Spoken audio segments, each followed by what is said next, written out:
Sector 108 के DCP office वृंदा शुक्ला जी के office में, जहां पर अभी हम बात करेंगे उनसे कि महिला सुरक्षा को लेकर नोएडा के अंदर जो अभियान चलाया जा रहा है उसके बारे में मैडम ने क्या क्या ऑर्डर्स इशू किए हुए हैं और किस तरीके की संज्ञान में महिला और पुरुषों के शिकायतों को सुना जाता है और कैसे कैसे वो लोग अप्लाई करते हैं डिफरेंट थानों में। और बाकी की जो बातें हैं, जो इन लोगों का कहना है कि महिलाओं के साथ किसी प्रकार का कोई अत्याचार नहीं किया जाता है,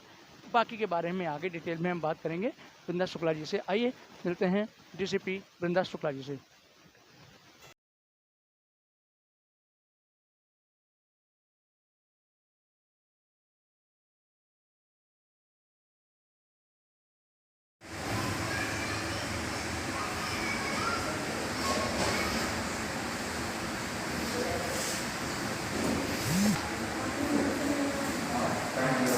देखिए, मिशन शक्ति जो है, जो पूरे प्रदेश में माननीय मुख्यमंत्री जी के नेतृत्व में चलाया जा रहा है, वो एक विशाल अभियान है महिलाओं को और बच्चों के विषयों को प्राथमिकता देने के लिए। तो हमने उसको दो तरह से समझा है और हम उस पर दो तरह से काम कर रहे हैं। एक तो है कि जो महिलाओं और बच्चों के साथ होने वाला अपराध है उस पर एक फोकस्ड हमारा रिएक्शन हो, जिसके लिए हमारा थाना स्तर से लेकर ऊपर मेरे ऑफिस तक एक अलग से वर्टिकल है। सभी थानों में अलग से महिला सुरक्षा कक्ष हैं, उप निरीक्षक फिक्स्ड हैं सभी थानों में, जो महिलाओं की प्रॉब्लम्स को सुनेंगे और उनके जो केसेस हैं उनकी प्राथमिकता से विवेचना कर आरोप पत्र प्रेषित करेंगे। इसी के कारणवश हमारा जो रिस्पांस टाइम है, अगर आप कोई भी मुकदमा देख लें, कोई भी हमारा अभियुक्त वांछित नहीं चल रहा है 376 के मुकदमे में, और ज़्यादा से ज़्यादा 1 से 2 दिन के अंदर हम गिरफ्तारी सुनिश्चित करते हैं। एवरेज टाइम जो हो गया है हमारा आरोप पत्र प्रेषित करने का, वो 1 महीना है। और इसके साथ साथ हम माननीय न्यायालय में जो वो है, जो हम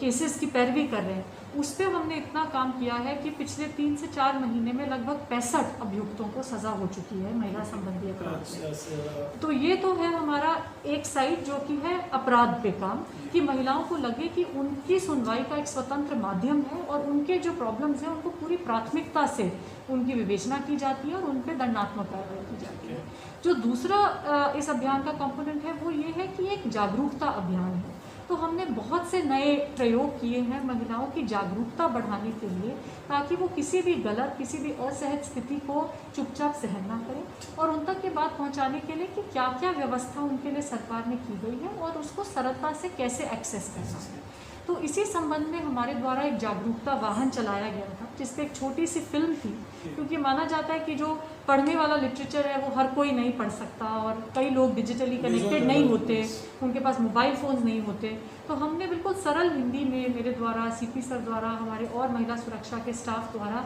एक छोटी सी वीडियो रिकॉर्ड करी गई थी, जिसमें हमने सभी आवश्यक बातें बताई थी और इसको एक वैन पे एक LED स्क्रीन लगा के इस जागरूकता फिल्म को चलाया गया था। और इसको हमने प्रयास किया कि ये जगह जगह, जैसे कि आपने बताया, ऐसी बिल्कुल छोटी पीछे की गलियां, मोहल्ले, जहाँ तक जानकारी नहीं पहुँचती है और जो देहात क्षेत्र के खासकर एरियाज़ है, वहाँ पर ये जाए और इस वैन को बहुत सफलता मिली। ये 9 दिन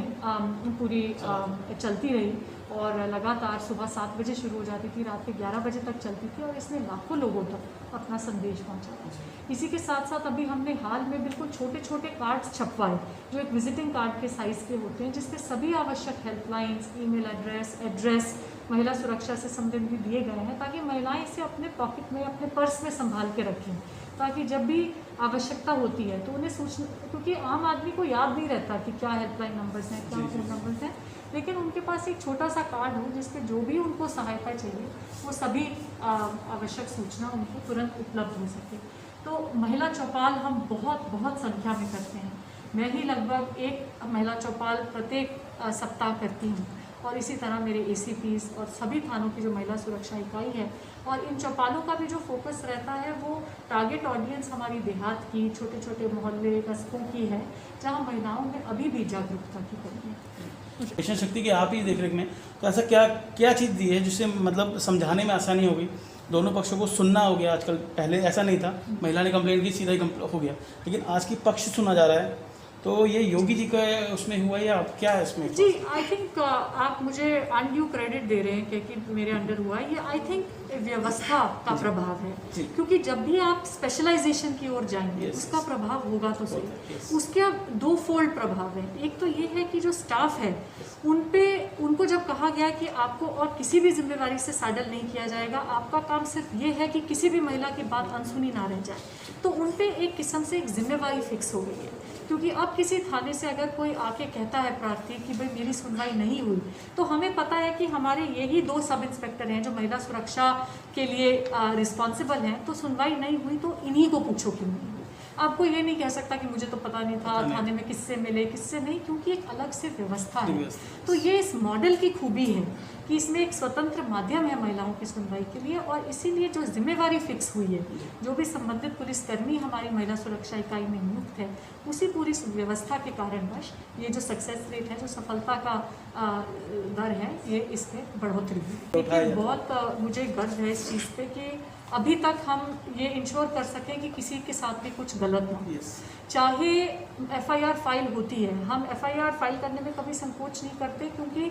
जो व्यवस्था है वो ये है, हम पहले मान के चलते हैं कि महिला कह रही है तो सच ही कह रही है, लेकिन उसके बाद उसमें विवेचना बहुत निष्पक्ष है, और उसके बाद हम बेखौफ होकर उसमें एफआईआर लगाते हैं। जैसे पहले जब मैं आई तो मैंने देखा था एक ट्रेंड था कि खासकर जो घरेलू हिंसा उत्पीड़न के मुकदमे थे 498, उसमें विवेचक एफआईआर लगाने से डरते थे, कहते थे कि मैडम इसमें महिला ही उत्पीड़न कर रही है, लेकिन चलिए बाकियों का नाम हटा देंगे, पति के खिलाफ तो कर ही देंगे। तो यहाँ मैंने आके पूछा कि क्यों ऐसा कर देंगे, कोई मजाक थोड़ी हो रहा है, मतलब क्रिमिनल आफ्टर ऑल आप एक्टिविटी है एक, आप क्रिमिनल एक्शन ले रहे हैं, तो ये क्या है कि ऐसे चलो पति के खिलाफ कर देंगे। लेकिन अब हम जो है बहुत कॉन्फिडेंस है, क्योंकि हमें अपनी कार्रवाई की निष्पक्षता पे इतना विश्वास है कि जहां हमें लग रहा है कि महिला ही उत्पीड़न कर रही है या जो कानून है उसका दुरुपयोग कर रही है, वहां हम